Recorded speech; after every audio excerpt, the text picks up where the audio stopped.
이 시간은 먼저 2023년도 8월 11일부터 8월 15일까지 24명의 단원, 거기 현지 이기원 선교사님까지 25명의 단원들이 여러분의 기도와 성원과 후원에 힘입어 건강하게 안전하게 은혜 가운데 다녀온 그 영상 보고를 드리겠습니다.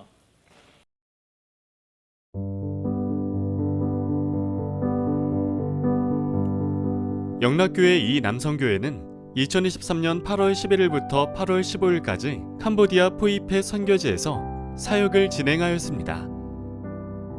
태국과 캄보디아 국경에 위치한 이곳 포이펫은 범죄와 가난이 공존하는 가장 열악한 빈민촌으로 하나님은 이 남선교회를 통하여 이곳을 향한 비전을 품게 하시고 기도하게 하셨습니다.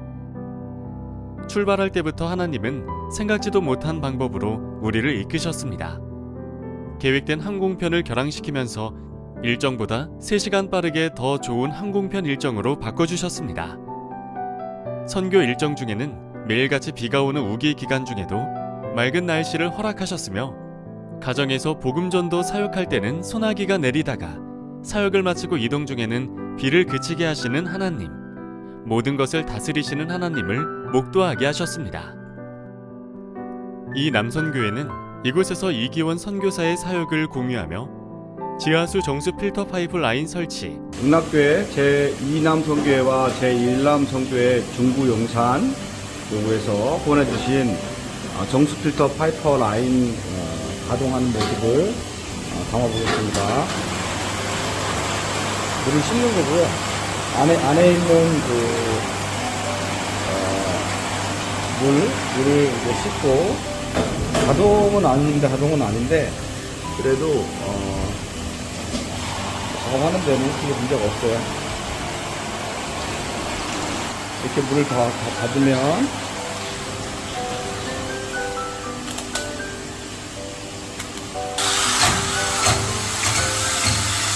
저거를 나중에 성경 말씀을 좀 넣을까 생각 중에 있습니다.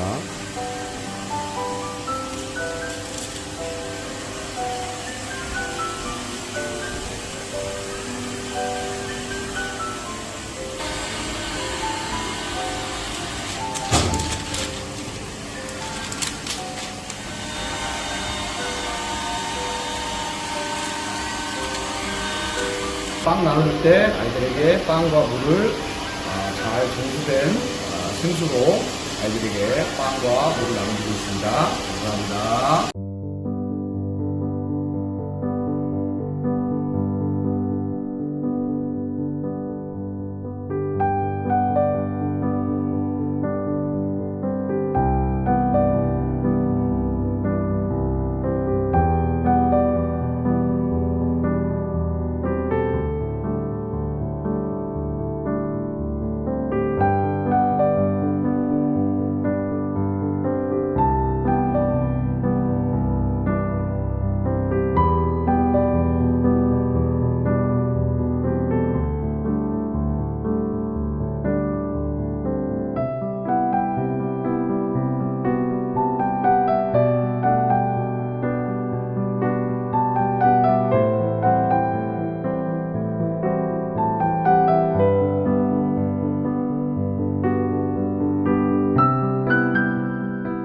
그들의 필요함을 채워주는 섬김으로 하나님 앞에 드릴 수 있어 행복하고 감사했던 시간들이었습니다.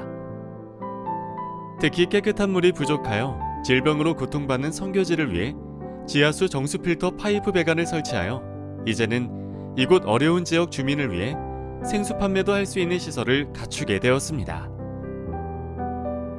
계속해서 생명의 쌀나눔 사역을 통하여 빈곤으로 어려운 포이펫시 주민 500가정을 섬겼고 이와 연계한 가정 복음전도 사역 때는 30여 명 이상이 모여서 부흥회 같은 복음전도와 영접기도를 드렸습니다. 또한 전도 사역으로 진행된 사진, 이용, 풍선, 놀이용품 사역은 모두가 혼연일치가 되어 각자의 달란트로 헌신하는 모습이 참 아름답고 은혜의 순간들이었습니다. 이번 선교는 처음부터 끝까지 하나님의 계획 속에 이루어졌습니다.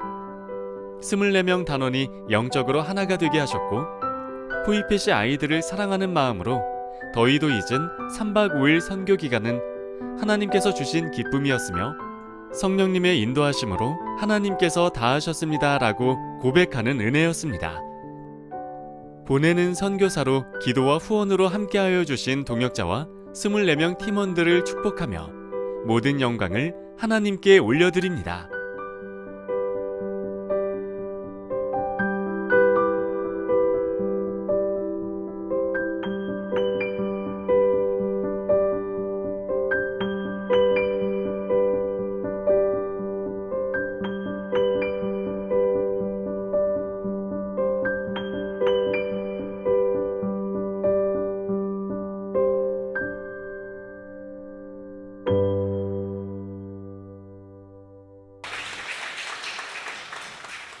아래 주보 아래에 나와 있습니다.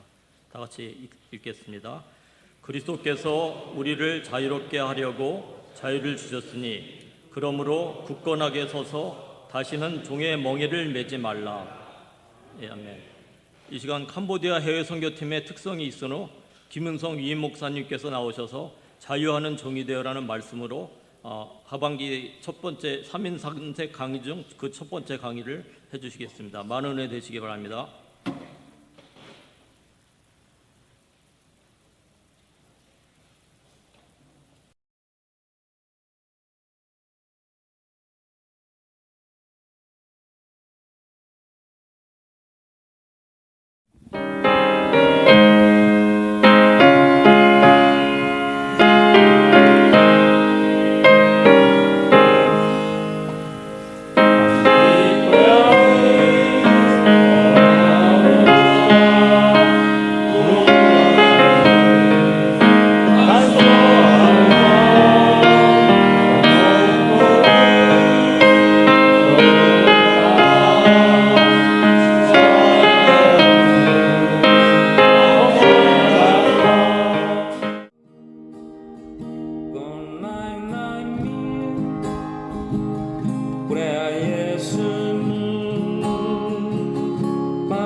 감사하다는 말씀을 드리고 싶습니다. 캄보디아에 가셔서 수고 많이 하시고 오셔서 감사합니다. 거기 우리 이기원 선교사는 제가 부산에 있을 때부터 알았던 선교사인데요. 그 형님은 대전에서 아주 모범적으로 목회하시는 우리 교단의 목사님이시고, 또 이기원 선교사는 조금 중고등학교 다닐 때 좀 험하게 살고 공부 제대로 안 하고 좀 그렇게 살다가 이제 최일도 목사님 만나가지고 바퍼 사역하는데 헌신했죠. 그래서 캄보디아 프놈펜에 가서 이제 바퍼 사역을 하면서 거기서 열심히 했는데, 아마 다 들으셨겠지만은 밥이나 주는 사역만 가지고는 미래가 없다. 아이들에게 밥만 주지 말고 교육이 필요하다. 이런 꿈을 꾸게 되어서, 근데 교육을 하려고 그러니까 자기가 선교사 본인이 뭐 배운 게 없다는 것을 깨닫게 돼서 뒤늦게 공부를 해가지고 그 캄보디아에서 가장 좋은 대학교에, 우리식으로 말하면 서울대학교 택인데 거기 이제 정식 학생으로 들어가서 이제 공부를 했죠. 캄보디아 선교사가 굉장히 많은데 이제 늦게 가가지고 좀 말을 배우고 하다 보니까 문서 작성 같은 게 좀 서툰데, 이기원 선교사는 정식으로 공부해서 또 논문도 쓰고 이제 그런 수준이니까 이제 캄보디아어를 아주 제대로 할 줄 아는 사람이죠. 그래서 우리나라에서 중요한 인물이 캄보디아에 오면 통역도 하고, 또 국립 오페라단 왔을 때 그 모든 것도 또 주선해서 다니기도 하고, 또 그 다니는 동안에 훈센 캄보디아 총리분의 아들한테 물려줬는데 그 아들하고 또 아주 친한 친구가 돼서 세상 말로 백도 있고 그래요. 그래가지고 아마 이번에도 경험하셨을 텐데 시엠립 공항에 내리면은 입국 수속도 안 하고 본인이 들어와가지고 나 찾아온 사람이다 그러면은 그냥 한쪽 옆문으로 그냥 통과하죠, 그죠? 거기 영향력이 많은 사람이 됐는데, 제가 갔을 때는 그 건물이 없었어요. 그 지금은 다 이렇게 센터 건물이 있는데 그때는 아무것도 없을 때, 그때 이제 가서 처음 보게 됐습니다.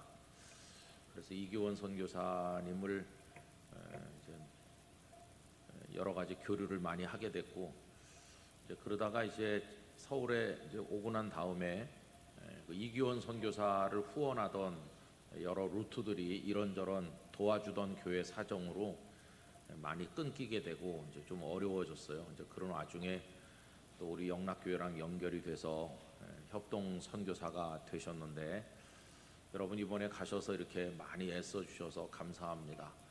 내가 처음에 갔을 때는 목사님 나 장가 가고 싶은데 오는 여자가 없어요. 거기 한 번씩 와보고는 존경하긴 하는데 사랑한다는 여자는 없더래요. 그래가지고 장가 못 가고 있다 그러더니 지금은 아이를 둘째 애까지 이제 얼마 전에 낳고 그렇게 했습니다. 아마 인상이 깊으셨을 것 같아요. 제가 부산에 있을 때는 학생들을 이제 그리로 보냈어요. 그리로 보내서 한 일주일에서 열흘 정도 있다 오게 했는데, 그러면 그 선교사님이 그 캄보디아 현지 주민 집에 한 명씩 숙소를 해가지고 거기서 먹고 거기서 자라 이렇게. 우리 애들이 거기 가가지고 막 못 견디는 거죠. 거기서 어떻게 자고 먹겠습니까?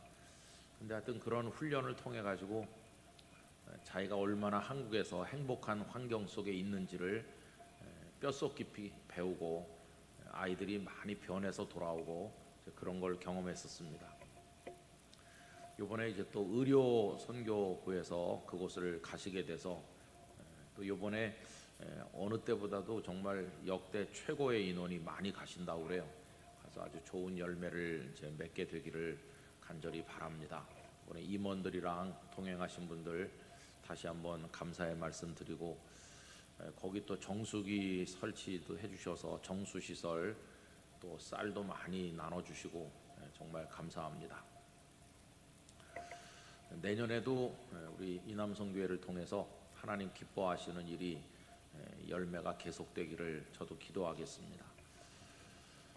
이번에 그 이제 다시 개강을 하시면서 이 9월 달에는 주제가 인생이시더라고요. 인생. 여기 오늘 순서지에도 보니까 그 다음 달에는 선교, 그 다음 달에는 건강 이렇게 정하신 걸 보았습니다. 그래서 9월 달에는 인생 얘기를 하면 좋겠다 생각을 했는데 그 중에서 이제 첫 번째로 제가 개강 예배 말씀을 드리면서 그리스도인의 인생에 있어서 가장 축복이 뭘까 생각을 해볼 때 자유라고 여겨졌습니다. 자유. 오늘까지 어제부터 우리 정책당회가 있었습니다. 그래서 어제 아침에 일찍 출발해서 도착해가지고 9시 반부터 당회를 시작을 해서 밤 11시에 회의가 끝나고 오늘 아침에 성찬식도 하고 그리고 나서 오전에 이제 거기 여러분들도 가신다고 들었는데 그 다일 공동체 그 시설 옆에 홍정길 목사님 그 미랄 재단에 또 시설이 있거든요. 그래서 그쪽에 가서 홍정길 목사님 강의를 오늘 오신 은퇴 장로님들하고 함께 들었습니다. 근데 그 홍 목사님께서 이제 그 강의를 하면서 아주 인상 깊은 말씀을 하나 하셨어요. 이제 그 안에 아주 예쁜 예배당이 있는데 그 예배당이 지어지게 된 과정을 이제 목사님이 설명하는 가운데 당신이 맨 처음에는 남서울 교회 담임 목사로 한 20여 년 목회하시다가 그 다음에는 남서울 은혜교회를 개척해서 나왔는데 남서울 은혜교회는 예배당이 없는 교회죠. 그래서 그 장애인들을 위해서 미랄 학교 그 여러분 저쪽에 삼성병원 앞에 보면은 병원 입구 건너편에 미랄 그 장애인 학교가 있습니다. 그 학교가 이제 그 교회나 마찬가지인데 우리는 아무것도 가지지 말자. 그래가지고 학교 건물에서 뭐 예배 드리면서 이렇게 이제 그 남서울 은혜교회가 그렇죠. 그러다가 이제 지금 그쪽에 교회를 하나 짓게 된 거죠. 근데 그 목사님께서 우리 남서울 은혜교회는 아무것도 가지지 말자. 이제 그렇게 어떤 목회 철학이라고 하는지 성도들과 함께 이제 그걸 정하신 이야기를 하면서 참 인상 깊은 말씀은 이거였어요. 우리 회원들도 그 한마디를 기억하면 도움이 될 것 같은데요. 이렇게 말씀하시더라고요. 여러분, 나는 소유보다 자유가 좋아요. 이런 얘기를 하시더라고요. 좀 새겨 들을 만한 말이죠, 그죠? 이 세상이 지금 다 소유라고 하는 어떤 동기에 의해서 움직이지 않습니까? 요만한 꼬마부터 시작해가지고 전부 그 소유. 이제 그 소유가 어떤 물질적인 것도 있고 소유가 어떤 때는 사람에 대한 것도 있죠. 내 사람이다 이렇게 심지어 사람에게까지 그 소유의 욕망을 가지기도 하는 건데 이 소유 욕구라고 하는 게 성취 동기랑도 관련이 있고 어떻게 보면 살아갈 힘이 되기도 하고 이 소유욕이라고 하는 게 굉장한 겁니다. 근데 그 목사님께서는 나는 소유보다 자유가 좋다. 그 목사님의 그 말씀이 제가 평소에 늘 생각하던 것과 아주 같아요. 100% 이제 동감했습니다. 그래서 오늘 이제 우리 이남성교회 개강하는 시간에도 제가 드리려고 하는 인생 이야기에 그 짧은 한 토막 오늘 드리려는 말씀도 자유입니다. 자유. 근데 오늘 그 홍 목사님 얘기하고 똑같더라고요. 자유가 중요하다고 하는 얘기를 하면서 제가 이제 루터 이야기를 조금 소개하려고 하는데 여러분 자유는 왜 필요한가 이렇게 생각해 보면 어떤 속박이 있으니까 자유가 필요한 거겠죠, 그죠? 속박이라고 하는 걸 전제로 하고 있는 겁니다. 그 속박을 뭐 고통이라고 표현해도 좋고 위기라고 말해도 좋고 하여튼 뭔가 벗어나야 될 대상이 지금 있는 거죠. 그 뭔가가 나를 이렇게 얽어매고 있는 건데 그 뭐 내용은 여러 가지가 있겠죠. 거기서부터 이제 벗어나는 게 자유잖아요. 근데 이제 루터가 우리에게 남겨준 영적 유산 중에 1520년 11월 달에 그분이 짧은 논문을 하나 썼어요. 그 1520년이 루터의 종교개혁에 있어서는 굉장히 중요한 해로 그렇게 평가되고 있는데, 왜 그러냐 하면 소위 루터의 3대 논문이라는 게 있습니다. 그 1517년에 10월 31일 날 면죄부는 잘못된 거다 그러면서 95개 조항을 내걸지 않았습니까? 그래서 1518년, 1519년 이렇게 지나면서 그게 유럽 전역에 큰 파장을 몰고 오고 있던 때죠. 하나님은 다 이렇게 때를 보시는 것 같아요. 우리가 아는 것처럼 구텐베르크의 그 인쇄술, 그게 서양에서는 이제 활자 인쇄로는 최초라고 하는데, 그 전에는 인쇄 기술이 많이 뒤떨어져 갖고 문서 같은 게 빨리 만들어지질 않았는데, 루터가 그 95개 조항을 발표하기 조금 전에 그 구텐베르크의 인쇄 기술이 세상에 나온 거죠. 그래가지고 그 95개 조항을 많이 찍어가지고 그래서 사방에 이렇게 보낼 수 있는, 말하자면 전달 수단이라고 할까, 그런 게 만들어진 거예요. 그래서 전역에서 굉장히 큰 파장을 일으키고 있게 되었습니다. 근데 이제 그게 로마 교황청에까지 소식이 들어간 거죠. 처음에는 교황청에서는 아주 무식하고 촌뜨기 같은 수도사 하나가 찻잔 속의 태풍같이 좀 시끄럽게 한다, 그냥 그 정도로 이제 생각을 했었죠. 그때만 해도 그 유럽의 중심이 독일에 있지 않고 남쪽에 있었습니다. 알프스 산맥을 중심으로 해갖고 알프스 북쪽은 굉장히 좀 문화적으로 뒤떨어졌죠. 왜냐하면 르네상스 같은 것도 알프스 산맥 아래쪽에 이탈리아에서도 남부 이탈리아에서 먼저 시작해가지고 위로 이렇게 올라가는 건데, 이 알프스 3-4천 m 산맥이 가로막고 있는 거는 당시 문화를 전파하는데 굉장한 장벽이었습니다.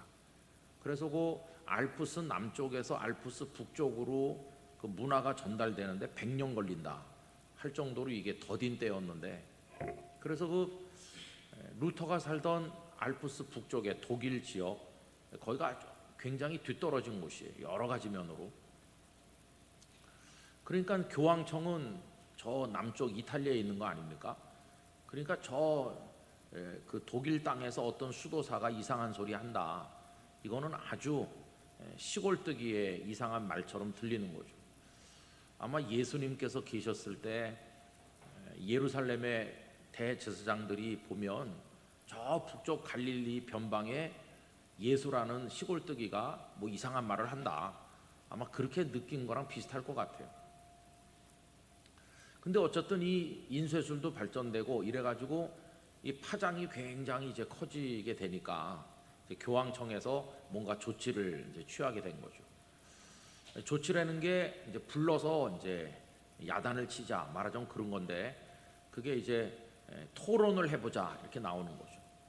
그래서 여러 차례 이제 토론을 하게 됩니다.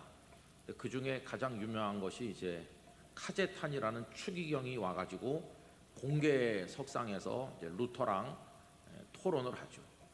근데 카제탄은 교황의 권위가 절대적이다 이렇게 얘기하고, 교황만이 성경을 읽고 해석할 권한이 있다 이렇게 말하고, 루터는 아니다, 교황보다도 성경의 권위가 더 높은 곳에 있고 성경은 하나님께서 모든 사람에게 다 주신 거다.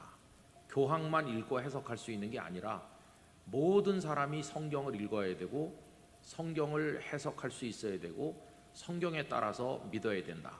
이게 첨예하게 대립하는 거죠. 근데 루터가 이제 그 오직 성경 이걸 주장하기 훨씬 전에 벌써 그 14세기에 옥스포드에 그 존 위클리프라는 사람이 있었습니다. 이 위클리프는 굉장히 뛰어난 학자이면서 옥스포드의 총장이기도 했는데, 이분이 벌써 성경은 라틴어로만 돼 있어서는 안 된다. 라틴어로만 돼 있으면은 그 라틴어 교육을 받은 신부들만 읽을 수 있는 거잖아요. 일반인들은 이제 못 읽으니까 영국 사람에게는 영어로 된 성경이 있어야 되고, 그래서 위클리프가 이제 영어 성경을 번역을 했습니다. 그래서 지금도 위클리프 성서 번역 선교회라고 세계적인 선교 단체가 있죠. 이분들은 선교사를 보내면 언어적 능력이 뛰어난 사람을 훈련시켜 갖고 글자가 없는 어떤 부족 같은 데 보냅니다.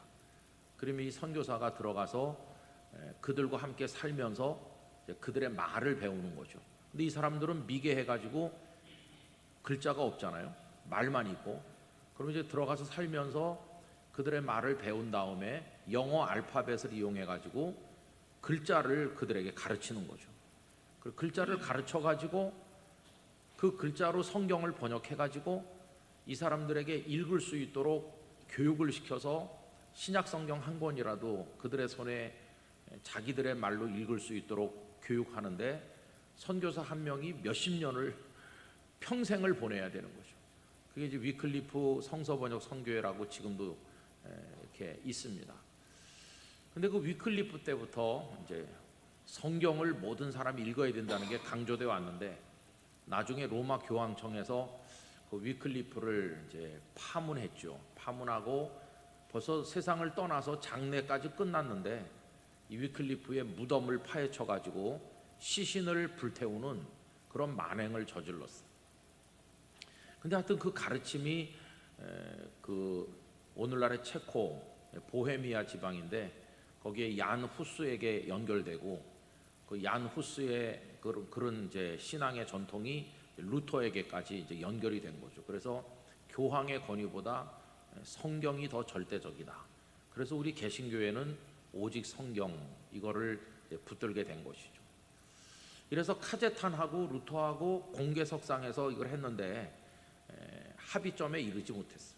루터의 명성이 더 높아지면서 굉장히 더 치열한 공방을 이제 주고받게 됐는데, 그때 이제 루터를 굉장히 공격한 사람 중에 하나가 에크라는 사람이 있었습니다. 이 에크는 아주 좀 요즘 속된 말로 하면 나쁜 놈, 한마디로 비열하고 수단 방법 가리지 않고 공격하는 좀 품위가 없는 그런 아주 지독한 이제 수도사였다고 말할 수 있습니다.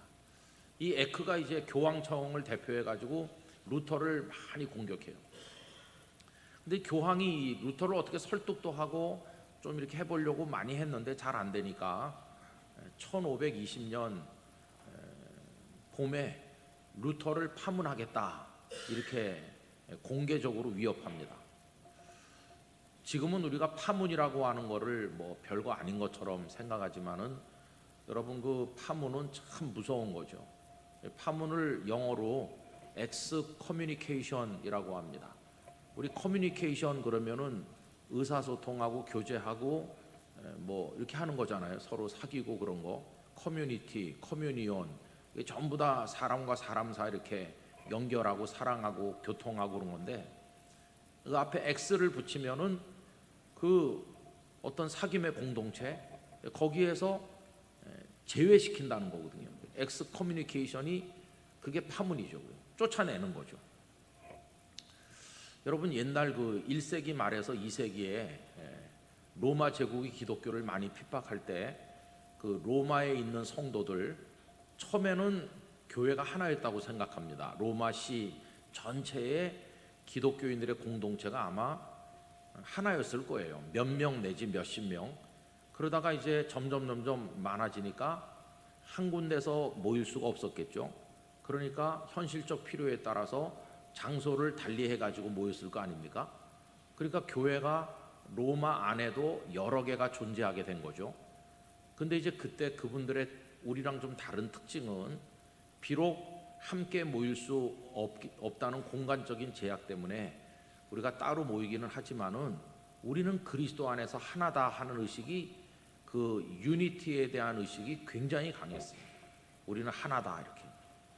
그래서 그 하나라는 거를 잊어버리지 않기 위해서 그분들이 했던 거가 아주 재미있는 게 두 개 있습니다. 하나는 성찬식을 하는데 그 떡과 포도주를 준비하잖아요.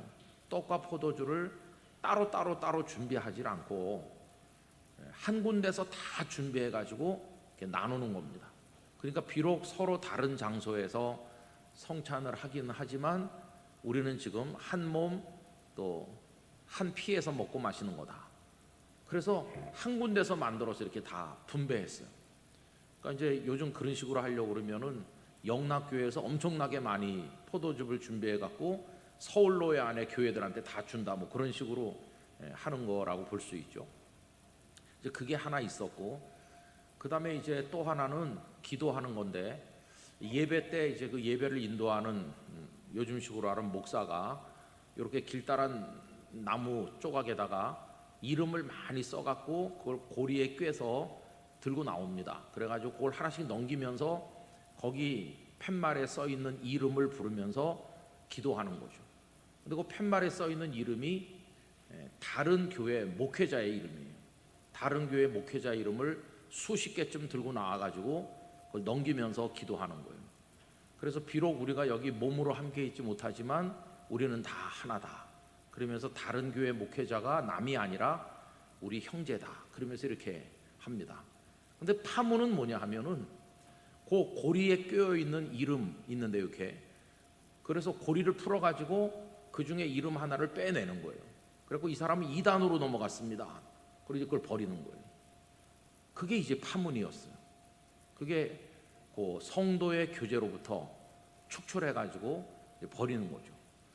근데 이게 단순히 어떤 신앙적 선언이거나 당신은 이제 우리 형제가 아니요 이렇게 말하고 끝나는 게 아니고, 이 루터 때 와서 파문은 이런 겁니다. 훨씬 더 그때가 무서운 건데, 교황이 어떤 사람을 파문하면 그건 이런 선언이었어요. 누구든지 그 사람을 죽여도 죄가 되지 않는다, 그런 뜻이었어요. 그러니까 이제 루터가 파문을 당하면은 그날부터는 유럽에 살고 있는 그 어떤 사람이라도 루터를 해코지를 하고 심지어 그를 죽여도 그게 죄가 되지 않는, 교황을 대신해서 오히려 처벌한 공로가 되는 그런 신세로 떨어지는 거죠, 파문당하면. 그러니까 1520년 봄에 루터를 너 파문하겠어 이렇게 협박을 했어. 그리고는 이제 문서를 만들어 가지고 그 에크, 아까 말씀드린 그 지독한 수도사, 그 에크가 그걸 들고 루터가 있는 지역에 와서 그해 9월 20일 날 사람들이 다 있는 앞에서 교황께서 너를 파문하려고 한다고 이렇게 선포하셨다. 아직 파문은 아니지만 마지막 최후 경고처럼 그 사람들 앞에서 이제 공표를 했어요. 이 얘기를 왜 말씀드리냐 하면요, 루터의 목을 확 조이는 겁니다. 너 이게 마지막 기회다. 너 지금 엎드려서 빌지 않으면 너 이제 끝장이야. 그걸 공개적으로 공표했으니까. 그런데 그 상황에서 이제 파문이 실제로 언제 이루어졌냐면 그 이듬해 1521년 1월 달에 파문이 선포됩니다. 그러니까 파문한다고 마지막 통첩을 하고, 그리고 실제로 파문이 이루어진 거는 그 이듬해 1월인데 그 사이고 몇 달 어간이 얼마나 힘들었겠어요. 그때는 아마 루터의 인생 전체에 있어서 가장 참기 어렵고 견디기 어렵고 두렵고 그런 시간이었을 것 같아요. 우리 회원 여러분들께서도 지금까지 살면서 내 인생에 정말 어려웠던 위기, 그 위기가 뭐 내가 40대 때 있었다, 50대 때 있었다, 뭐 그렇게 말씀할 수 있을 거 아니겠어요? 루터로 말하면 그때가 제일 힘든 거였죠. 그런데 참 놀랍게도 그 가장 힘든 그 몇 달 동안에 루터의 마음속에 하나님께서 많은 영적 영감을 주셨어요. 그래서 그 루터의 소위 3대 논문이라고 하는 게 쏟아져 나온 해가 바로 그 1520년이었고, 그해 11월에 세 논문 중에서도 가장 엑기스라고 얘기하는 그 논문의 이름이 그리스도인의 자유라고 하는 건데, 그게 11월 20일 날 발표됐어요. 독일말과 라틴어로 그걸 발표했어요. 근데 그 11월 20일인데 그 뒤에 써 있는 날짜는 9월 6일자로 했어요. 왜 9월 6일자로 했냐 하면은 에크가 와서 그 교황의 마지막 통첩을 선포한 게 9월 20일이잖아요. 그래서 교황이 그거를 에크를 통해서 선포하기 전에 이 글은 실제로 쓰여진 거다 하는 거를 얘기하려고 9월 6일로 했는데, 그게 이제 출판돼서 나온 거는 사실은 11월 20일이죠. 그러니까 그 그리스도인의 자유라고 하는 그 소논문은 루터가 굉장히 어려웠을 때, 가장 어려웠을 때 나온 거예요. 여러분, 이 얘기를 하는 이유가 이겁니다. 우리가 언제 자유를 느낍니까? 인생의 자유를 느끼고 참 편안하다, 행복하다 이런 걸 느끼는 때는 언제냐 하면은 보통 아무 문제가 없을 때입니다. 그냥 몸도 건강하고 가족들도 다 평강하고 애들도 그저 잘 자라주고 내 일터도 편안하고 뭐 이렇게 마음 쓰는 일 없이 모든 게 잘 이렇게 흘러갈 때 우리는 평안하다, 그리고 또 자유롭다, 행복하다 이렇게 느끼잖아요. 그런데 루터는 그게 아니었어요. 가장 어려운데 최악의 상황에 있는데 자유를 얘기했어요. 그러니까 얼마나 이게 역설입니까? 제가 루터의 그런 경험을 우리 회원님들께 말씀드린 이유는 이 그리스도인의 자유라고 하는 것은 어떤 환경의 흐름에 이렇게 연결돼 가지고 환경이 좋으면 자유를 느끼고 환경이 어려우면 자유가 박탈돼서 고통받는 그런 자유가 아니라 가장 어려운 환경 속에서 누릴 수 있는 자유, 그게 그리스도인의 자유라는 것이죠. 저는 그 힘든 상황 속에서 하나님께서 우리에게 맛보게 하시는 그 평안, 그 기쁨, 그 자유, 뭐라고 표현해도 좋은데 그걸 하나님께서 우리에게 주시기를 바라는 것이죠. 그게 진짜 축복이 아니겠어요? 대개 우리는 이제 하나님 앞에 복을 많이 구하면서 하나님께서 나에게 필요한 것들을 다 충분히 주시면 내가 행복할 수 있고 자유할 수 있습니다 이러는데, 그건 세상 사람도 다 똑같은 거죠. 근데 이제 성도로서 그리스도인으로서 자유를 누린다는 것은 이제 그 틀에서 벗어나는 거죠. 아주 어려운 상황에 있지만 나는 자유롭습니다. 전에도 우리 예배 시간에도 말씀드린 적이 있었는데요. 제가 우리 영락교회 이제 부임해가지고 한 두어 달 지났을 때 서울의 아주 큰 기독교 대학 거기서 교수님들 예배 드리는데 설교를 좀 해달라고 그래서 가게 됐습니다. 이제 교목실장 방에 가서 차를 한 잔 마시고 채플실로 가게 되었는데 그 교목실장님이 이제 저를 마주해가지고 이렇게 악수를 하고 이제 자리에 앉았어요. 앉아서 기도를 하고 이렇게 눈을 뜨니까 처음 만나는 목사님이에요. 이제 정식으로 인사를 할 차례죠. 기도는 했고 정식으로 인사를 하는데 그분이 첫 마디가 뭐냐 하면, 목사님 스트레스가 얼마나 많으세요? 이게 그분이 저한테 던진 첫 말이었어요. 스트레스가 얼마나 많으세요? 여러분, 영락교회가 바깥에서 어떻게 보이느냐 하면은 스트레스가 만땅인 교회다 이렇게 보이는 거예요. 그 목사님이 저를 보고 영락교회 목사가 됐으니 스트레스가 얼마나 많냐 그렇게 알려져 있는 거예요, 영락교회가 바깥에서. 그래서 제가 그 목사님에게 난 스트레스가 없어요 이렇게 얘기하니까 그분이 눈이 둥그레지면서 진지하게 물어보더라고요. 아니 스트레스가 정말 없냐고. 그냥 지나가는 말로 묻는 게 아니라 그 목사님이 진지하게 물어보는 거예요. 그래서 내가 다시 대답하기를 난 스트레스가 없다고. 그렇게 이제 말을 하니까 그분이 정색을 하면서 어떻게 스트레스가 없냐고 그래요. 그래서 내가 이제 되물었죠. 그러면 목사님은 여기 교목실장 하시면서 스트레스가 많습니까? 그러니까 그 다음부터 이렇게 본물 터지는 것 같이 스트레스가 엄청 많다는 얘기를 그 차를 다 마실 때까지 혼자 얘기했어요. 나는 설교하러 온 사람인데 그분이 뭐 할 말 많은 것 같더라고요. 제가 돌아오면서 생각을 좀 해봤어요. 여러분, 스트레스가 없는 사람이 있을까요? 스트레스가 없다는 말은 다른 말로 바꿔 말하면 아무 신경 쓸 일이 없다, 문제가 없다, 그런 뜻이겠는데, 세상에 문제 없는 사람이 어디 있겠습니까? 다 이제 문제가 있죠. 마음 써야 될 그런 일들이 계속 일어나잖아요. 그러니까 그 루터가 마지막 통보를 받는 것 같이, 너 파문한다, 이런 통보를 받는 것처럼 우리도 인생을 사는 동안에 이제 그런 일이 얼마나 많습니다. 근데 이제 관건은 뭐냐 하면 그 상황에서도 자유를 이렇게 이야기할 수 있는 사람이 되는 거, 그게 관건인 거죠. 그래서 루터는 그래서 두 가지 명제를 얘기했어요. 두 가지 명제. 그 첫 번째 명제가 뭐냐 하면 이겁니다. 여러분 한번 잘 들어보십시오. 그리스도인은 지극히 자유로운 만물의 지배자이며 누구에게도 예속되지 않는다. 이게 첫 번째 명제입니다. 그리스도인은 지극히 자유로운 존재래요. 그 만물 중에 그 어떤 것에도 예속되지 않는 진정한 자유인이다. 이렇게 첫 번째 명제.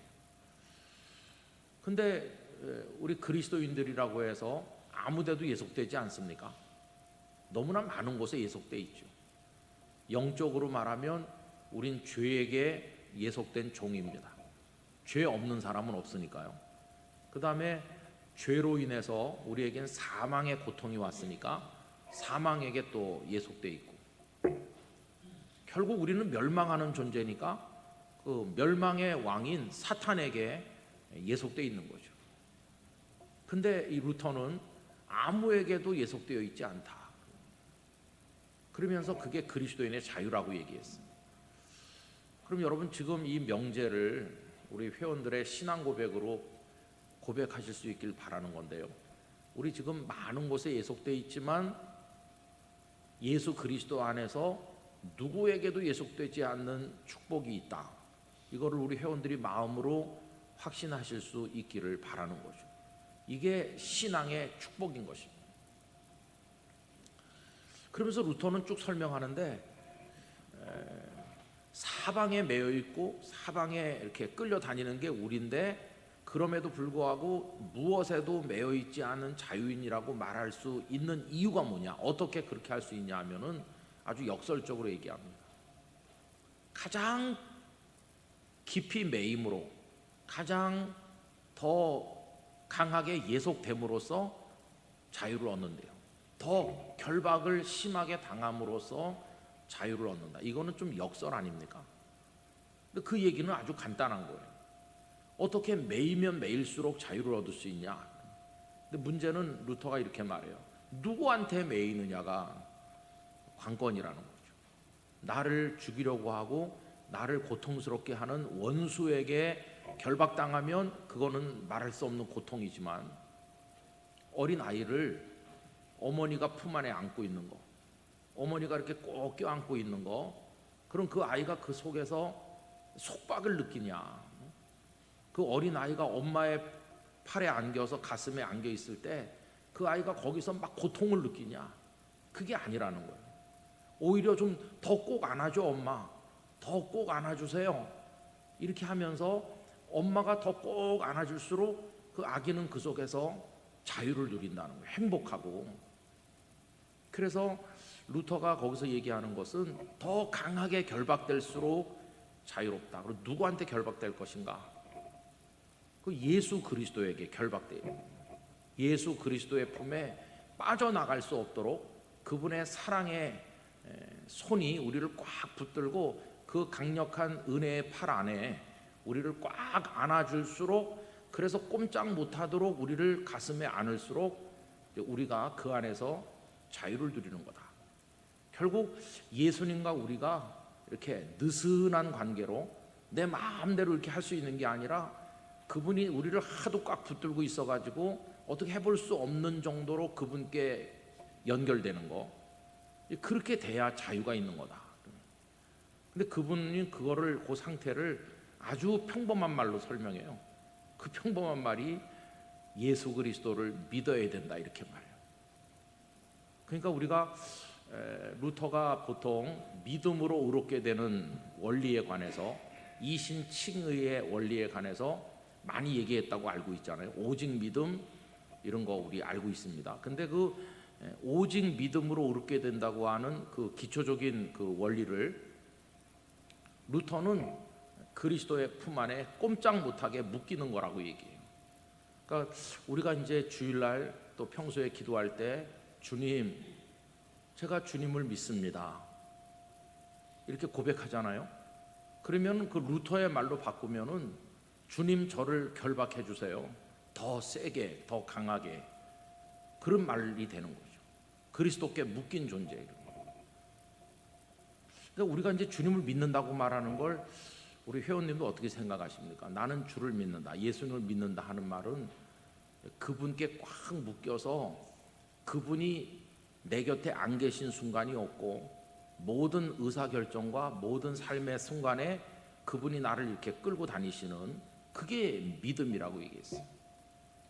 그래서 어린 아이를 어머니가 꼭 안는 순간 그 어린 아이는 그 바깥에 있는 무엇으로부터도 이제 자유로워지는 거죠. 바깥에서 찌르고 바깥에서 이 아이를 해코지하려고 하는 원수의 세력들이 있는데 어머니에게 결박되면 그 바깥에 있는 적으로부터 자유로워지는 거죠.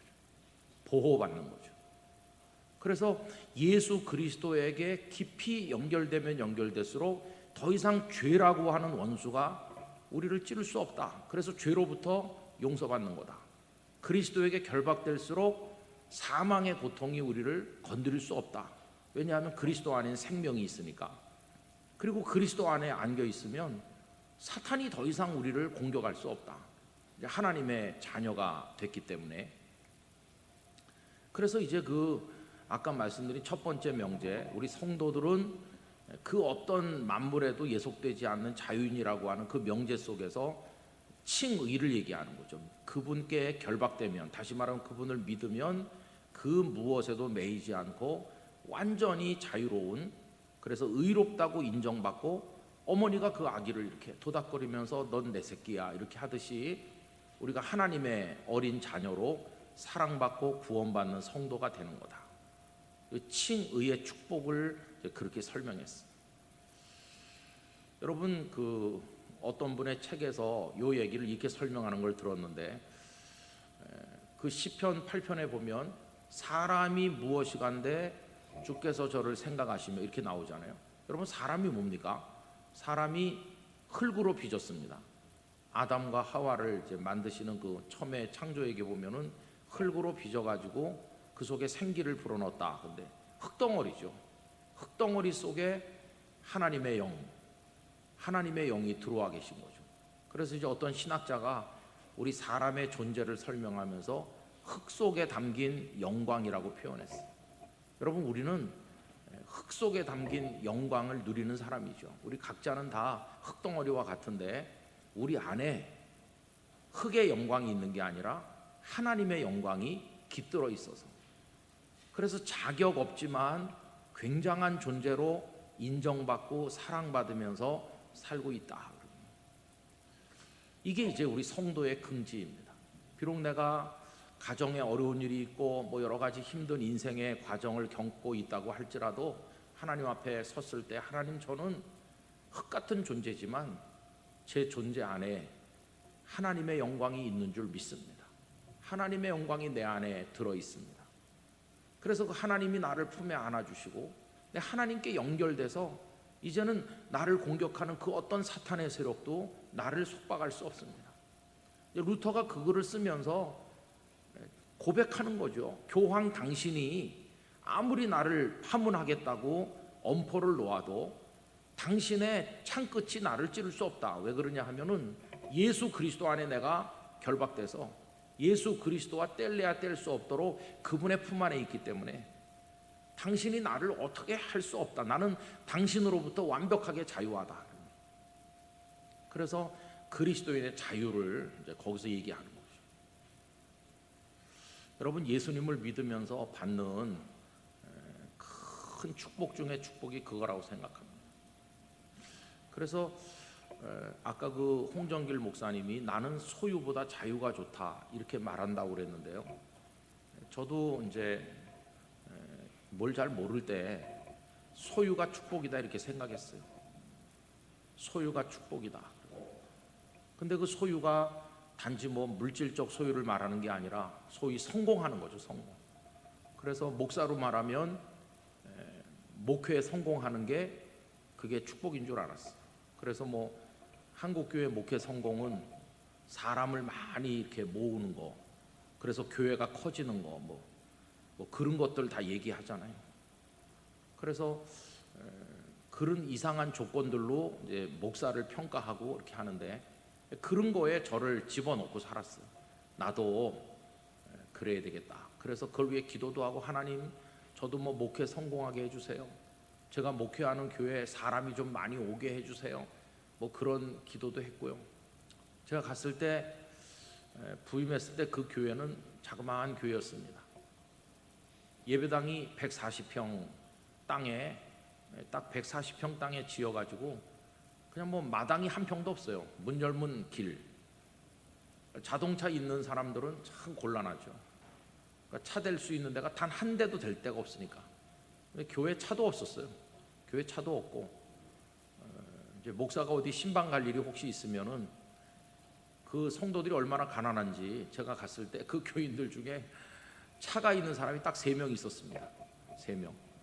그 3명이 서로 약속해요.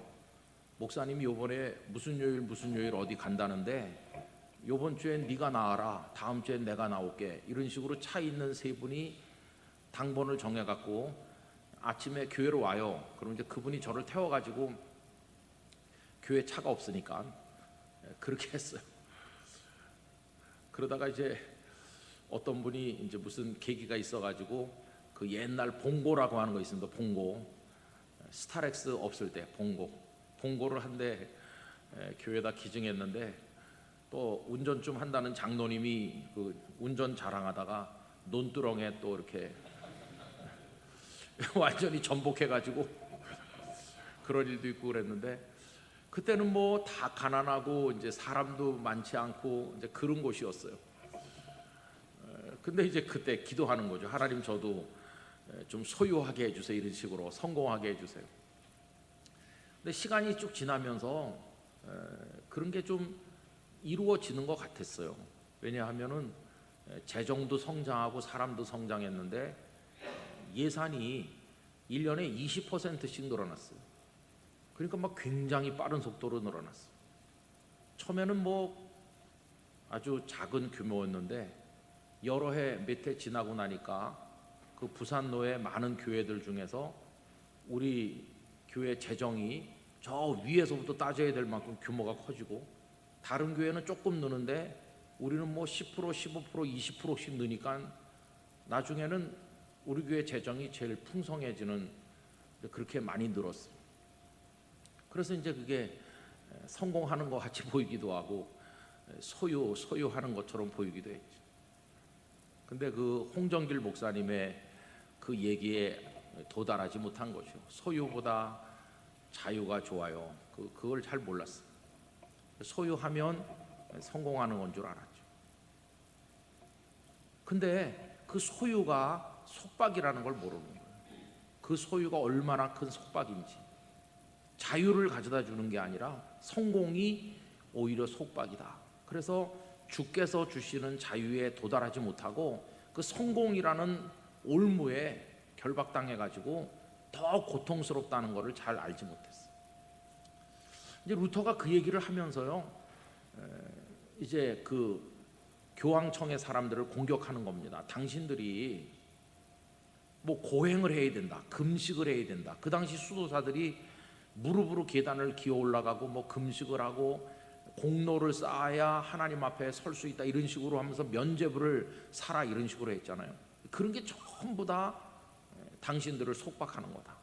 율법적인 행동과 선행을 통해서 당신들을 뭐 구원에 이르려고 하는 인간적 노력은 그래서 뭔가 좀 하는 것 같고 이 사람은 금식도 많이 하고 선행도 많이 행한다. 성공인 것 같지만 그 성공이 당신들의 목을 더 조여오는 거고 자유가 없다. 오히려 그걸 다 버리고 다 버리고 그리스도께 결박당해야 된다. 그리스도만 믿어야 된다. 오직 믿음으로만 의롭다함을 받는 것이고 오직 믿음으로만 참 자유에 이르는 거다. 그 원리가 이제 첫 번째 원리 속에서 아주 강조되고 있어. 그다음에 이제 두 번째 그 그리스도인의 자유라는 글의 마지막 두 번째 명제는 정반대 명제입니다. 그리스도인은 지극히 충실한 만물의 종이며 모든 사람에게 예속된다. 아까는 그리스도인은 그 무엇에도 예속되지 않는다고 그랬잖아요. 근데 이제 두 번째 명제는 그리스도인은 모두에게 예속된다고, 만물의 종이라고 말해요. 이 얘기는 정반대인데 왜 이걸 하냐 하면은 루터는 그 첫 번째 명제를 통해서는 그리스도 안에 있음으로써, 그리스도께 결박됨으로써, 다시 말하면 그리스도를 믿음으로써 의에 이르는 얘기를 했다면, 이 두 번째 명제는 이제는 거룩한 성화되는 그리스도인이 돼야 되는데, 성화된 성도가 되려면 매여야 된다는 거죠. 종노릇을 해야 된다는 거죠.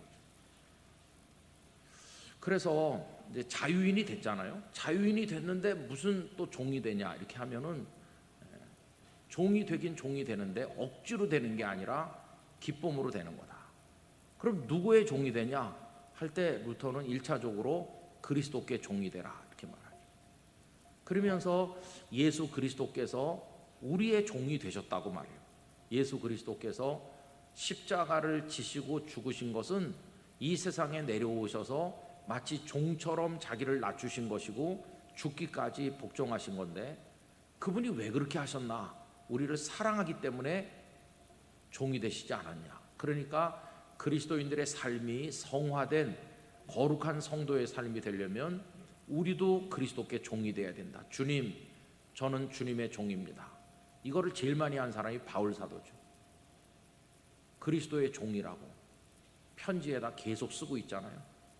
그래서 우리는 우리 자신을 주의 종 이렇게 표현하게 된 것입니다. 근데 억지로 종이 된 게 아니라 사랑으로 종이 되는 거죠. 억지로 종이 되면 그 속에 또 다른 속박이 있을 텐데 자유하는 종이 되는 거죠. 기쁨으로, 자원해서 제발 저를 좀 종으로 삼아 주시겠습니까? 제가 종으로 사는 게 기쁨입니다. 주님, 저를 종으로 삼아 주세요. 저는 우리 여기 회원님들이 다 교회 장로님 또 집사님으로 섬기고 계신데, 이 교회에서 섬기는 게 이게 힘든 숙제가 아니라 기쁨의 종처럼 섬기는 일이 되셨으면 좋겠습니다. 내가 장로로 섬기고 뭐 집사로 섬기고 어느 부서에서 섬기고 교회 학교 찬양대 뭐 여러 군데서 섬기는데, 이게 막 어떤 틀 속에 들어가서 억지로 이렇게 하는 게 아니라 자발적으로 우러나는 기쁨으로 주의 종이 됐는데, 막 억지로 된 게 아니라 내가 자원해 가지고 이게 나의 행복이기 때문에 그렇게 하는 거죠. 그럼 종이긴 한데 행복한 종이 되는 거죠. 제가 지난 토요일 날 이제 어떤 젊은이들 주례를 하면서 이런 얘기를 했어요. 여러분 쿼바디스라고 하는 소설 아시잖아요. 그 쿼바디스 소설에 네로라고 하는 황제 폭군이 등장하는데, 그 네로가 굉장히 총애하는 신하 중에 페트로니우스라는 로마의 귀족이 등장합니다. 이 사람은 아주 교양도 많고 또 여러 가지 면으로 탁월한 진짜 뛰어난 사람이죠. 근데 이 사람이 마지막에 손목을 베어서 자살하는 장면이 나오잖아요. 이 페트로니우스가 그 소설의 남자 주인공인 비니키우스의 삼촌입니다. 삼촌. 그래서 비니키우스가 그 페트로니우스를 늘 따라다니고, 이 페트로니우스는 비니키우스가 그 리디아라고 하는 여자 주인공을 사랑해서 기독교인이 된 걸 못마땅하게 생각하죠. 근데 그 페트로니우스가 마지막에 자살을 왜 하냐 하면은 그 무식한 황제 밑에서 신하 노릇하는 게 너무 괴롭기 때문에 내가 세상을 떠나야 되겠다 이렇게. 근데 이제 거기 페트로니우스가 아주 신분이 높은 귀족이기 때문에 그 집에 노예가 많습니다. 노예가 많은데 거기 아주 어여쁜 노예가 한 명 있어요. 여자 노예가. 그 에우니카라고 하는 여자 노예가 있어요. 이 여자는 노예가 되기 전에는 다른 나라에서 신분이 높았던 그런 사람인데 전쟁 포로로 끌려왔는지 하여튼 이 집의 노예가 됐는데, 이 페트로니우스가 죽을 결심을 하고 그 여인에게 이제 너는 자유다, 이제 너는 자유롭게 나가서 이렇게 살아라, 이렇게 얘기하죠. 그런데 그 에우니케가 눈물을 쏟으면서 주인님, 저를 나가라고 하지 말아주세요. 저는 당신의 종으로 있는 게 행복입니다. 제발 저를 종의 자리에서 쫓아내지 말아주세요. 저에게 자유를 준다고 하시는데 그건 고통이고, 그냥 당신 곁에서 종으로 있게 해주시는 게 저에겐 행복입니다. 그래서 이제 페트로니우스가 깨닫는 거예요. 이 여인이 단순한 여종이 아니라 주인인 나를 진심으로 사랑하는구나, 이걸 알게 돼요. 그래서 그 여인을 종으로 대하지 않고 사랑하는 여인으로 받아들이는 거죠. 그래서 이제 페트로니우스가 나는 저 네로 밑에 살기가 힘들어서 세상을 떠나려고 하는데, 그래서 이제 친구들을 불러서 파티를 열고 사람들이 보는 앞에서 이 두 사람이 같이 자결을 하는 거예요. 저는 뭐 그 얘기 속에서 다른 건 잘 이제 뭐 하더라도 그 여성의 말이 참 마음에 남아요. 당신의 종으로 있는 게 나에게 행복이라고. 여러분, 우리 성도가 예수 그리스도에 대해서 가지는 게 그겁니다. 주님, 제가 당신의 종으로 사는 게 저에게 행복입니다. 근데 이게 자발적으로 주님의 종이 되는 거니까 우리가 주의 종으로 사는 게 고통이 아닌 것이. 우리 친구 목사님들도 이렇게 보면은 이분이 목사 안 됐으면은 지금 뭐 했을까, 그런 생각이 드는 분들도 많아요. 이분이 목사 안 했으면은 어쩌면 돈을 엄청나게 벌었을지도 모르겠다. 어쩌면 국회의원이 됐을지도 몰라. 저희 신학교 동기 중에는 그때 하도 정당 이름이 많이 바뀌어서 잘 모르겠는데 그러니까 그때가 전두환 대통령이 있을 때예요. 전두환 대통령이 있을 때 당이 뭐였습니까? 여당 이름이 민정당의 청년국장입니다.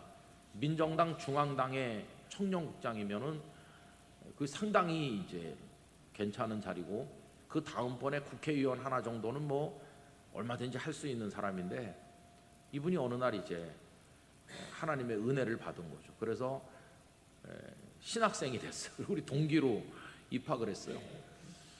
그분을 지켜보면서 우리가 참 많은 걸 생각했어요.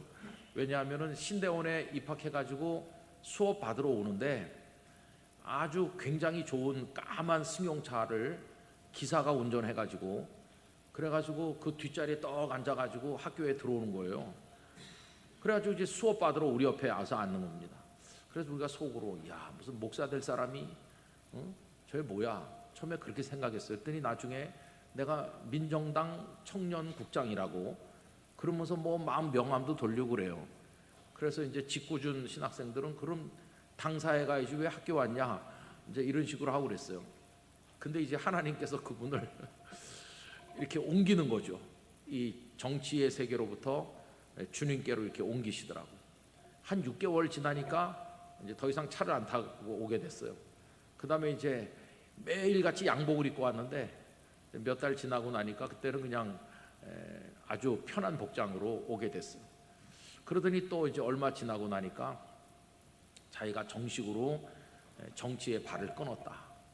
그래서 이제 자기가 속해 있던 옛 세상으로부터 점점 이렇게 멀어지고 그리스도께로 점점 가까이 가고, 그 나중에는 다 세상의 모든 걸 내려놓고 목회에 전념했어요. 지금은 하늘나라에 가셨는데 조금 일찍 가셨어요.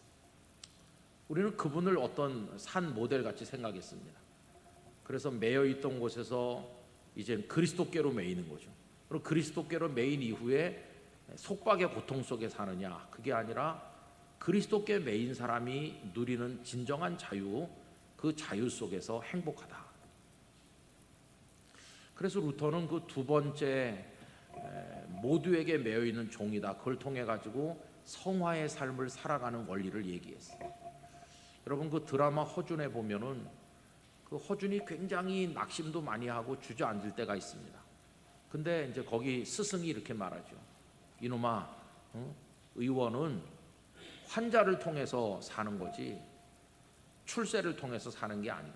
그러니까 의원이 돈을 많이 벌고 유명해지고 또 궁중어이가 됨으로써 사는 게 아니라 불쌍한 환자들을 위해서 섬기고 그들을 치료해 주는 그 순간에 의원이 존재할 가치가 있는 거고 살아가는 기쁨이 있는 거고 그게 사는 거다, 이런 걸 가르치거든요. 허준이 처음엔 그걸 못 알아듣죠. 그러다가 나중에 정말 피고름을 빨아내는 이제 그런 걸 하면서 아, 내가 이렇게 의사로서 가치 있는 존재로구나 하는 걸 배워가는 거 아닙니까? 그러니까 성도의 성화의 삶이라고 하는 것은 고통도 있고 시련도 있죠. 선교사님들, 어려운 사역자들, 또 성도로서 우리가 살아갈 때 힘든 게 많지만 그 속에서 그걸 기쁨으로 감당할 때 우리의 삶은 성화되는 것이고 그 안에 그리스도인다운 자유가 있는 거죠. 무엇에도 매이지 않는. 저는 그래서 오늘 그 홍정길 목사님이 소유보다 자유가 좋다 하는 말에 정말 100% 공감했습니다. 저도 요새 기도 제목이 이런 게 있습니다. 내가 목사로 사는 지가 수십 년 됐는데 그럼 목사로 사는 너의 기쁨이 뭐냐 했을 때 아주 점점 단순해지고 있어요. 옛날에는 뭐 아까 말씀드린 것처럼 그런 이상한 관심 속에 살았다면 이제는 그런 건 다 내려놨고 오늘 내가 그리스도께 속해 있나, 그리스도로 인해서 구원받은 하나님의 자녀의 자유가 있나, 무엇에도 매이지 않는, 더 이상 죄에 매이지 않고 죽음의 고통에서도 다 자유로워지고 오늘이라도 주님이 부르시면 주님의 나라에 갈 수 있는 사람이 되는 거고 사탄이 나를 건드릴 수 없고 나는 하나님의 품 안에 안겨 있다, 아주 강하게. 그러면서 이제 주님께서 맡겨주신 여러 가지 영락교회 일이든지 뭐 여기저기 어떤 일이든지 그걸 내가 억지로 하는 게 아니라 주님께 기쁨으로 종이 됐으니까 그 모든 일을 기쁨으로 감당함으로써 이런 핑계 저런 핑계 하지 아니하고 감사함으로써 교회 일도 하고 어떤 좀 감당하기 어려운 무리한 요구가 있어도 그걸 기쁨으로 순종함으로써 오늘 내가 살아가는 기쁨을 느끼는 거다. 근데 그게 뭐 언제까지일진 모르는 거죠. 그 속에서 어디도 매일 게 없는, 누구한테도 뭐 이렇게 그냥 주님께만 이제 우리의 걸 감당하면 되는 거예요. 그런 기도를 요새 점점 많이 드리게 되었어요. 저는 우리 회원들이 그리스도 안에서 이 자유를 많이 체험하시게 되기를 바랍니다. 그리스도께 깊이 연결돼 가지고 그 안에서 한 데도 매이지 마시고 그냥 진정한 자유, 참 기쁨 다 그분께 맡기고 고민하지 마시고 그분 안에서 그분의 인도하시는 대로 감사함으로 살아가는 그게 우리의 인생이 되기를 간절히 바라는 것이죠. 그래서 완전히 좀 풀려나가지고 살면 좋을 것 같아요. 우리 주눅 들지 말고 그냥 얼굴에 근심 그런 걸로 덮이지 말고 하나님 앞에서 완전한 자유. 그러다가 그냥 훌훌 털고 이제 하나님 앞에 가는 거죠. 그럴 수만 있다면 얼마나 좋은가, 이제 이런 생각을 해보게 되는 것입니다. 이게 다 이제 우리 회원님들의 삶에 적용될 수 있는 주제라고 생각하고 그렇게 할 때 정말 편안한 원숙한 인생을 우리가 바라볼 수 있을 것이다. 그리스도 안에서 말입니다. 그런 생각을 하게 되었어요. 주님께서 여러분들에게 진정한 자유를 주시기를 간절히 축복합니다. 기도하겠습니다. 거룩하신 하나님 아버지 감사드립니다. 우리 이남선교회 회원들께서 오늘 저녁에도 모여서 다시 개강하면서 저희들이 하나님의 말씀을 잠시 나누었습니다. 우리들이 그리스도께 결박됨으로써 우리의 적으로부터 완전한 자유를 얻게 하시고 믿음으로 죄와 사망과 사탄의 손에서 풀려나게 하시고 그 이후에는 우리가 그리스도께 순종하고 기쁨으로 종이 됨으로써 그 사랑으로서 종이 됨으로써 그 안에서 성화의 삶을 이루어 무엇에도 매이지 않는 떳떳한 성도가 되게 하여 주시옵소서. 우리 회원들에게 이 기쁨과 축복을 누리게 하여 주시옵소서. 예수님의 이름으로 기도하옵나이다. 아멘. 사랑과 은혜가 풍성하신 하나님 아버지 감사합니다. 지난 전반기 동안 이남 사역을 잘 감당케 하여 주시고 하반기 화요기도의 개강으로 모이게 하여 주시니 감사합니다. 저희들의 잠깐의 쉼 속에서 나태해진 저희들의 열정을 깨워주시고 저희들이 다시금 마음을 다잡고 기도하게 하여 주시어 선교의 열정을 다시금 저희들에게 가슴속에 활활 타오르게 하여 주시옵소서. 이남선교의 지혜와 회원들을 위하여 기도합니다. 회원들의 가정과 일터에서 충만한 복을 받게 하여 주시고 주님의 사랑이 넘치는 공동체로 세워 주시옵소서. 18개 지회와 중앙회가 합력하여 사역을 잘 감당케 하여 주시고 순종함으로 영적 균형을 이루게 하여 주시옵소서. 건강으로 근심치 않도록 도와주시고 환우들의 건강을 간구하는 가정이 있으면 그들에게 쾌유의 회복을 지켜 주시옵소서. 하나님 아버지, 이남선교회 2023년 하반기 사역을 위해 기도합니다. 사역을 준비할 때에 저희들의 힘과 의지로 가게 하지 마시고 주님의 말씀에 따라 나아가게 하여 주시옵소서. 모든 회원들이 선교 사역에 동참하게 하여 주시고 여러 가닥의 선교의 끈을 허락하여 주시사 정말로 저희들이 선교에 힘을 쓸 수 있도록 주님 도와주시옵소서. 또한 하반기에 사역이 야외 수련회, 또 감사 찬양대, 또 총회 등 여러 가지 행사 때마다 주님 함께하여 주시고 관여하여 주셔서 저희들의 사역이 잘 진행될 수 있도록 주님 허락하여 주시옵소서. 영락교회가 국가와 민족을 위하여 정말로 힘이 되는 저희 교회 되게 하여 주시고 김은성 위임 목사님과 이우림 지도 목사님 그리고 여러 교육자들의 영육간의 강건함을 허락하여 주시옵소서. 한국교회를 잘 선도하며 열방의 복음을 잘 전하는 영락교회 되게 하여 주시옵소서. 어수선한 전국이 민생을 위해 정말로 다시금 화합되는 놀라운 역사가 일어나게 도와주시옵소서. 북한의 복음 통일을 위하여 기도합니다. 세계 유일의 분단된 이 민족을 긍휼히 여겨주시고 믿음으로 하나 되어 한 민족 공동체로서 남과 북이 하나의 대한민국이 되는 놀라운 기적의 역사를 일어나게 도와주시옵소서. 세계 선교와 선교사님들을 위하여 기도합니다. 특별히 이번 해선 정말로 캄보디아 이기온 선교사님 빈민구제로 어려움 겪지 않도록 그 가정과 그 사역 위에 힘을 더하여 주시고 더욱더 풍성함으로 후원하는 이남 선교회 되게 도와주시옵소서. 다시 한번 간구합니다. 기도하는 이남 선교회 또 거듭나는 이남 선교회 되게 하여 주셔서 오직 하나님의 의만 나타나는 저희들 되게 하여 주시옵소서. 감사드리오며 예수님의 이름으로 기도드리옵나이다. 아멘. 기도하겠습니다. 이제는 생명의 구주 예수 그리스도의 은혜와 우리를 완벽하게 자유케 하시고 그 안에서 하나님의 복을 누리게 하시는 그 귀한 아버지의 사랑과 성령님의 교통하심이 이남선교회 회원 오늘 여기 참여하신 모든 분들 가운데 오늘의 기도 제목들 위에 영원히 함께 하시기를 축원하옵나이다. 아멘.